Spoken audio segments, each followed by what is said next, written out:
अब एनसीईआरटी में body fluid and circulation में ब्लड ग्रुपिंग की बात करते हैं। ग्रुप का मतलब समूह, तो ब्लड के कुछ टाइप्स का समूह। दो तरीके की ब्लड ग्रुपिंग होती है, ABO blood grouping, RH blood grouping. ABO blood grouping की वीडियो में बात करेंगे। ABO blood grouping scientist land Steiner ने दी थी।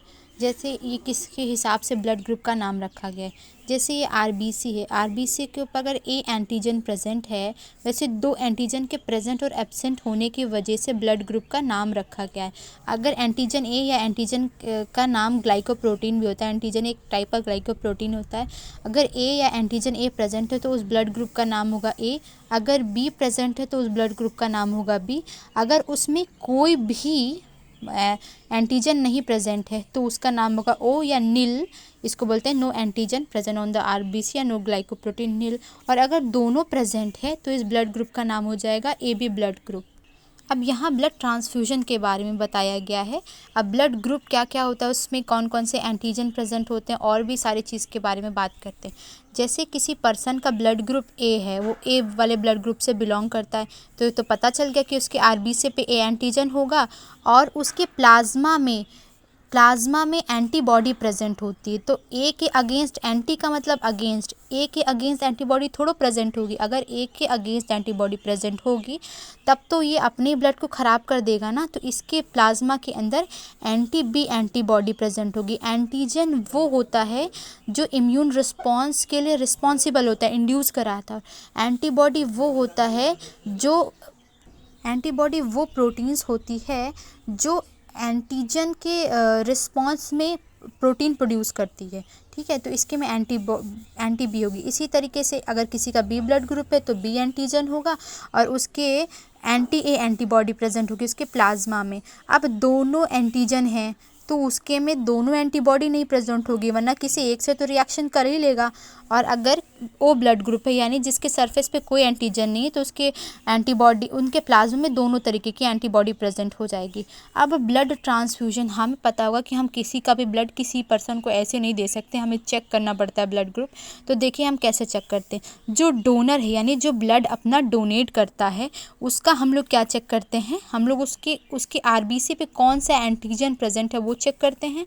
और जो रेसिपिएंट है उसका ब्लड में कौन सी एंटीबॉडी प्रेजेंट है उसके प्लाज्मा में, यानी जो लेता है उसको चेक करते हैं। जैसे ये मान लीजिए दिनेश है, वो डोनर है, दिनेश को अपना ब्लड ग्रुप देना है और इसके ब्लड ग्रुप ए है, और नोमेश इसका रेसिपिएंट, इसका ब्लड ग्रुप ओ है, तो क्या यह ट्रांसफ्यूजन सेफ होगा? अब हम बताते हैं कैसे। जैसे डोनर, ये जो हमने बताया, इसके पास ए एंटीजन है और ये इसके पास ओ ब्लड ग्रुप है रेसिपिएंट वाला, तो इसके पास दोनों एंटीबॉडी हैं। तो ये एंटीजन ए जब गया तो इसके सरफेस पे ए एंटीजन होगा, इसमें दोनों एंटी ए ने से रिएक्ट करके इसको क्लम्प कर दिया। अब यहाँ पे खून का थक्का बनना स्टार्ट हो जाएगा और ये जो उसने दिया ब्लड ख़राब हो जाएगा, और पर्सन के अंदर जिसने ब्लड ले लिया उसके अंदर और ये कहीं खून का थक्का जाकर के आरबीसी का जम जाएगा और सीवियर प्रॉब्लम कॉज करेगा। इसी तरीके से देखिए नेक्स्ट क्वेश्चन की बात करते हैं। इसके पास बी ब्लड ग्रुप है तो, और इसके पास ए बी ब्लड ग्रुप है, तो इसके एंटीजन देखेंगे, इसके पास क्या है, बी एंटीजन है, और इसके पास, इसके प्लाज्मा में भी कोई भी एंटीबॉडी नहीं है, तो ये ट्रांसफ्यूजन सेफ होगा, पॉसिबल होगा। इसी तरीके से ओ है, इसके पास कोई एंटीजन नहीं है, ये ए बी है, इसके पास कोई एंटीबॉडी नहीं है, तो ये भी ट्रांसफ्यूजन पॉसिबल हो जाएगा। इसी तरीके से और क्वेश्चन है, मैं जस्ट दिखा रही हूँ, अब आप समझ लेंगे, आप उसको अपने हिसाब से कर लेंगे। जैसे ए बी है, एंटीजन दोनों है, इसके अंदर दोनों एंटीबॉडी, तो इसमें भयंकर क्लम्पिंग हो जाएगी, बहुत ज़्यादा ही प्रॉब्लम कॉज हो जाएगी।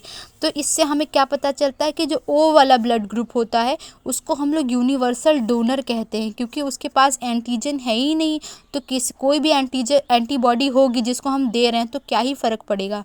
और ए बी ब्लड ग्रुप वाला है, उसके प्लाज्मा में कोई भी एंटीबॉडी नहीं है, तो कोई भी उसको ब्लड दे दे तो क्या ही फ़र्क पड़ेगा जब कोई रिएक्शन ही नहीं होगा। तो ओ को यूनिवर्सल, ओ को यूनिवर्सल डोनर, ए बी को यूनिवर्सल एक्सेप्टर बोलेंगे। इसी तरीके से और क्वेश्चंस भी हैं, इधर एक क्वेश्चन है। अब हम एनसीईआरटी पढ़ लें।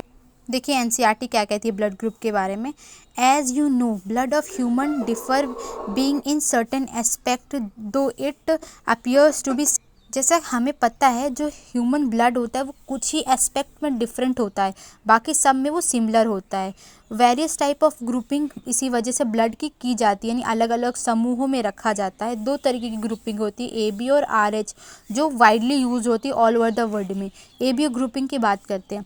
ABO grouping is based on the presence और absence of two surface antigen, दो के प्रेजेंट और एब्सेंस होने की वजह से होती है। और एंटीजन क्या, वो केमिकल सब्सटेंस जो इंड्यूस कराते हैं immune response on RBC, namely A and B, दो तरीके के एंटीजन होते हैं। इसी तरीके से प्लाज्मा अलग अलग लोगों का वो क्या करता है, दो तरीके के नेचुरल एंटीबॉडी कंटेन करता है, जो क्या करती है, प्रोटीन है जो प्रोड्यूस करती है response to antigen. The distribution of antigen and antibodies in the 4R AB AB and O, उसके बारे में बताया गया।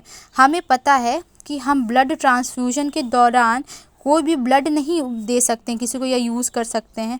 The blood of the donor has to be carefully matched with in the blood of the recipient before any blood transfusion, हमें match करना पड़ता है। किस लिए, to avoid serious problem of clumping. यहाँ से देखिए असर्शन रीज़न आ सकता है, टू लिखा है ना, हम क्यों नहीं दे सकते, इसलिए नहीं दे सकते ताकि क्लम्पिंग ना हो जाए, ठीक है। डिस्ट्रक्शन ऑफ RBC यानी RBC का विनाश होना। द डोनर कैम्पैटिबिलिटी, अब यहाँ पे वो दे रखा है, देखिए NCERT में जो टेबल मैंने डिस्कस की थी वही NCERT में भी दे रखी है। From the above mention table it is evident that O blood group को बताया गया है कि सबको डोनेट कर सकते हैं, इसीलिए O blood group universal donor है। और AB ब्लड ग्रुप जो है वो सबसे ब्लड एक्सेप्ट कर सकता है, इसीलिए उसको यूनिवर्सल रेसिपिएंट कहते हैं।